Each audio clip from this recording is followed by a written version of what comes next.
നമസ്കാരം. ടോഷ്മാസ് കിച്ചൻ്റെ പുതിയൊരു എപ്പിസോഡിലേക്ക് എല്ലാവർക്കും സ്വാഗതം. ഞാൻ ടോഷ്മ. ഞാൻ ഇന്ന് തയ്യാറാക്കി കാണിക്കുന്നത് ഒരു നാടൻ ചെമ്മീൻ റോസ്റ്റിൻ്റെ റെസിപ്പിയാണ്. അതായത് ഉണക്കച്ചെമ്മീൻ വെച്ചിട്ടുള്ള ഒരു റോസ്റ്റാണിത്. ഇത് തയ്യാറാക്കി വെക്കുകയാണെങ്കിൽ നമുക്ക് വളരെ എളുപ്പത്തിൽ ചോറിനൊക്കെ ഒരു കറിയാകും. അതുപോലെ ഇത് തയ്യാറാക്കാനും വളരെ എളുപ്പമാണ്. അതുപോലെ നല്ല ടേസ്റ്റി ആയിട്ടുള്ളൊരു റെസിപ്പിയാണ്. ഇത് തയ്യാറാക്കാൻ എന്തൊക്കെ ചേരുവകൾ വേണമെന്ന് നമുക്ക് നോക്കാം. ഇത് തയ്യാറാക്കാനായിട്ട് ഞാൻ ചെമ്മീൻ എടുത്ത് വെച്ചിട്ടുണ്ട്. ഇത് തലയെല്ലാം കളഞ്ഞ് വൃത്തിയാക്കി വെച്ചേക്കുന്ന ചെമ്മീനാണ്, 1 കപ്പ്. പിന്നെ നമുക്ക് വേണ്ടത് തേങ്ങാക്കൊത്താണ്. ഒരു തേങ്ങാക്കൊത്ത് മുഴുവൻ എടുത്തിട്ടുണ്ട്, ചെറുതായിട്ട് അരിഞ്ഞത്. പിന്നെ നമുക്ക് വേണം കുടംപുളി ഒരെണ്ണം മതി. പിന്നെ ഉപ്പ് വേണം പാകത്തിന്, മഞ്ഞൾപ്പൊടി, മുളക് പൊടി, അതുപോലെ മല്ലിപ്പൊടി, കറിവേപ്പില, കുറച്ച് വെള്ളം. ഇത്രയാണ് നമുക്ക് ഈ നാടൻ ചെമ്മീൻ റോസ്റ്റ് തയ്യാറാക്കാനായിട്ട് ആവശ്യമുള്ള ചേരുവകൾ. ഈ ഉണക്ക ചെമ്മീൻ റോസ്റ്റ് തയ്യാറാക്കാനായിട്ട് ആദ്യം തന്നെ നമ്മൾ എടുത്തു വെച്ചേക്കുന്ന ചെമ്മീൻ നമ്മളൊന്ന് വറുത്തെടുക്കണം. ഇത് വറുത്തതിന് ശേഷം നമുക്ക് നന്നായിട്ട് ഒന്ന് ഒലച്ചിങ്ങനെ കഴുകി വാരിയെടുക്കണം. 2 പ്രാവശ്യം അങ്ങനെ കഴുകി വാരിയെടുക്കണം. എന്നാന്ന് വെച്ച് കഴിഞ്ഞാൽ ഈ ചെമ്മീനിൽ മണലൊക്കെ ഉണ്ടെങ്കിൽ അതൊക്കെ പോകാൻ വേണ്ടിയിട്ടാണ്. പിന്നെ എന്തെങ്കിലുമൊക്കെ അഴുക്കോ അല്ലെങ്കിൽ ഇത് പുറത്തൊക്കെ വെയിലത്തൊക്കെ ഇട്ട് ഉണക്കുന്നതാണല്ലോ. അപ്പോൾ അത് നന്നായിട്ട് 2 പ്രാവശ്യം ഇങ്ങനെ ഒന്ന് കഴുകി വാരിയെടുക്കണം. നമ്മൾ ഡ്രൈ റോസ്റ്റാണ് ചെയ്യുന്നത്, എണ്ണയൊന്നും ചേർത്തിട്ടില്ല. അല്ലാതെ തന്നെ നമ്മളൊന്ന് വറുത്തെടുക്കുക. ചെമ്മീൻ മൂത്തൊരു മണം വരുന്നവരെ നമ്മൾ വറുത്തെടുക്കണം. ഇതാ ചെമ്മീൻ മൂത്തിട്ടുണ്ട്. നമുക്ക് തീ നിർത്താം. നമുക്കിനി ഒരു പാത്രത്തിലേക്ക് മാറ്റിയിട്ട് ഒരു 2 പ്രാവശ്യം നന്നായിട്ട് കഴുകി എടുത്ത് വയ്ക്കാം. നമുക്ക് ഈ തേങ്ങാക്കൊത്ത് വേവിച്ചെടുക്കണം. അതിനായിട്ട് ഒരു കുടംപുളിയുടെ 1 അല്ലി ചേർത്തിട്ടുണ്ട്. അതുപോലെ തന്നെ കുറച്ച് മഞ്ഞൾപ്പൊടി ചേർക്കണം, കുറച്ച് കറിവേപ്പില ചേർക്കണം, കുറച്ച് ഉപ്പ് ചേർക്കണം. ഈ ചെമ്മീനും തേങ്ങാക്കൊത്തിനും വേവ് വ്യത്യാസം ഉണ്ടല്ലോ. പിന്നെ ഉപ്പ് ചേർക്കുമ്പോൾ അധികം ചേർക്കരുത്. എന്താണെന്ന് വെച്ചാൽ നമ്മൾ ഉണക്ക ചെമ്മീനാണല്ലോ എടുക്കുന്നത്, അപ്പോൾ അതിലും ഉപ്പുണ്ടാവാൻ സാധ്യതയുണ്ട്. ഇനി കുറച്ച് വെള്ളം ചേർത്ത് നമുക്ക് ഈ തേങ്ങാക്കൊത്തൊന്ന് വേവിച്ചെടുക്കാം.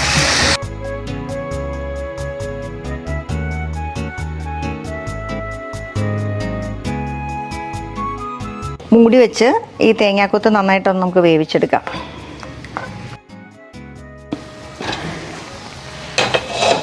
ഇതായി തേങ്ങാക്കൊത്ത് വെന്തിട്ടുണ്ട്. ഇത് വെച്ചിട്ട് കുറച്ച് സമയമായി. നമുക്കിനി ഇതിലേക്ക് മഞ്ഞൾപ്പൊടി കുറച്ചുകൂടി, നമ്മൾ തേങ്ങാക്കൊത്തിൽ മഞ്ഞൾപ്പൊടി ഇട്ടാണ് വേവിച്ചത്, കുറച്ചുകൂടി മഞ്ഞൾപ്പൊടി ചേർക്കണം. അതുപോലെ മല്ലിപ്പൊടി ചേർക്കണം, ഏകദേശം 1 ടീസ്പൂൺ. ഇനി നമുക്ക് മുളക് പൊടി ചേർക്കണം,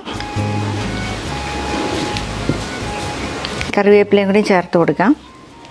ഇനി ഇതൊന്ന് നന്നായിട്ട് ഇളക്കിയിട്ട് നമുക്കിതിലേക്ക്, നമ്മൾ വറുത്ത ചെമ്മീനാണിത്, ആ ചെമ്മീൻ നമ്മൾ കഴുകി നന്നായിട്ട് 2 പ്രാവശ്യം നല്ലതായിട്ട് ഒലച്ച് കഴുകി വെച്ചേക്കുന്നതാണിത്. ഇതും ചേർക്കാം. ചെമ്മീൻ കഴുകുന്ന കാര്യം പ്രത്യേകം ശ്രദ്ധിച്ചോണം, അല്ലെങ്കിൽ നമുക്ക് മണലൊക്കെ കാണാൻ സാധ്യതയുണ്ട് ചെമ്മീനിൽ, പുറത്തൊക്കെ ഇട്ട് ഉണക്കുന്നതായതുകൊണ്ട്. നമുക്കിനി ഈ ചെമ്മീനും കൂടി ഒന്ന് വെന്ത് കിട്ടണം. കുറച്ച് സമയം കൂടി നമുക്കൊന്ന് മൂടി വെച്ച് ഈ വെള്ളം വറ്റി ചെമ്മീൻ വെന്ത് കിട്ടുന്നിടം വരെ നമുക്കൊന്ന് വേവിച്ചെടുക്കാം. ഇത് നമ്മുടെ വെള്ളമൊക്കെ പറ്റി നന്നായിട്ട് ഡ്രൈ ആയിട്ടിരിക്കുന്നുണ്ട് ഈ ചെമ്മീൻ. ഇനി ഇത് നമ്മൾ ചൂടാറിക്കഴിഞ്ഞ് കഴിയുമ്പം ഇങ്ങനെ തന്നെ നമുക്ക് സിപ്പ് ലോക്ക് കവറിലൊക്കെ എടുത്ത് സൂക്ഷിച്ച് വയ്ക്കാവുന്നതാണ്.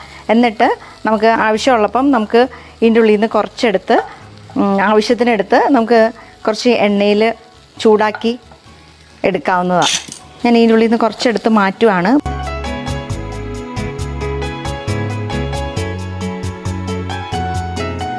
ഇത് നമുക്കിങ്ങനെ എടുത്ത് സൂക്ഷിച്ച് വെക്കാനോ അല്ലെങ്കിൽ കൊടുത്തു വിടാനോ ഒക്കെ പറ്റുന്ന, പുറത്തോട്ടൊക്കെ കൊടുത്തു വിടാനോ ഒക്കെ പറ്റുന്ന ഒന്നാണ്. അപ്പം ഇതിങ്ങനെ ഡ്രൈ ആക്കിയിട്ട് ചൂടാറിയ ശേഷം നമ്മൾ സിപ്പ് ലോക്ക് കവറിലോ എന്തെങ്കിലും അല്ലെങ്കിൽ ഒരു ബോട്ടിലോ എന്തെങ്കിലുമൊക്കെ ഇട്ടിട്ട് നമ്മൾ ഫ്രിഡ്ജിൽ വെച്ച് സൂക്ഷിച്ചാൽ മതി. ഇത് കുറച്ച് നാൾ കേടാകാതെ ഇരിക്കും. ഇനി എടുക്കാൻ നേരത്ത് കുറച്ച് എണ്ണ ഒഴിച്ച്, എണ്ണ ചൂടാകുമ്പം ഈ ചെമ്മീനും കൂടിയും ചേർത്ത് ഒന്ന് ചൂടാക്കി ഒന്ന് വരട്ടിയെടുക്കണം.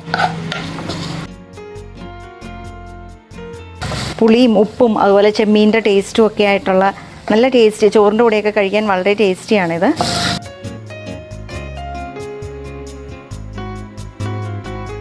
ഇതായത് നമുക്ക് നന്നായിട്ട് മൊരിഞ്ഞ് കിട്ടിയിട്ടുണ്ട്. നമുക്ക് തീ നിർത്താം. നമുക്കിതൊരു സെർവിങ് ബൗളിലോട്ട് പകർത്താം. ഇത് ചോറിൻ്റെ കൂടെയൊക്കെ കഴിക്കാൻ പറ്റുന്ന ഒരു നാടൻ നല്ല ടേസ്റ്റി ആയിട്ടുള്ളൊരു ഉണക്ക ചെമ്മീൻ റോസ്റ്റാണ്.